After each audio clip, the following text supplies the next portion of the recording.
Today's story is Are We There Yet? By Corgi Picture Books.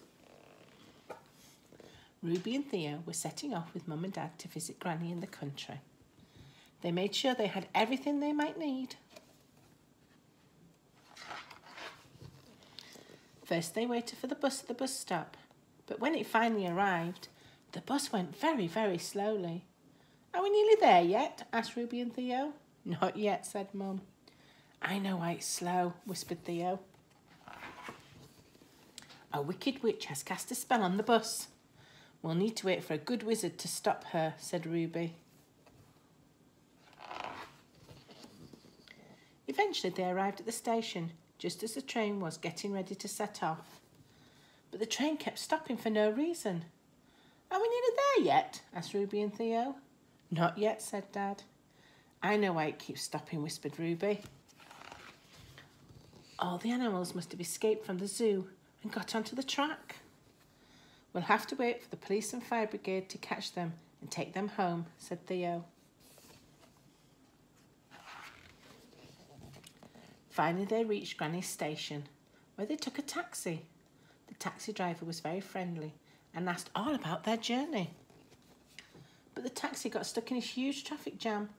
Are we nearly there yet? Asked Ruby and Theo. Not yet, said Mum and Dad together. We'll be there soon. I know where there's a traffic jam, whispered Theo. There's treasure buried in the road ahead and pirates are digging it up. We'll have to wait for the dragon who guards the treasure to scare them away, said Ruby. At last the taxi got moving. Are we nearly there yet? Dad asked Mum with a grin. It does feel like the longest journey ever, Mum laughed. I think Granny's house must have sprouted legs and was running away from us, said Dad. Yes, we're going to need a giant to catch it for us, shouted Ruby and Theo together. Finally, the taxi reached Granny's house, and there was Granny waiting. You poor thing, said Granny. You must have had a terrible journey. No, it was the best journey ever, said Ruby and Theo. There was a witch and an elephant and pirates and a dragon. Goodness, it does sound like an exciting journey, said Granny, helping them into the house.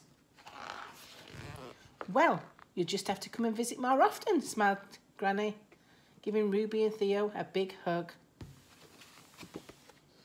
I hope you enjoyed that.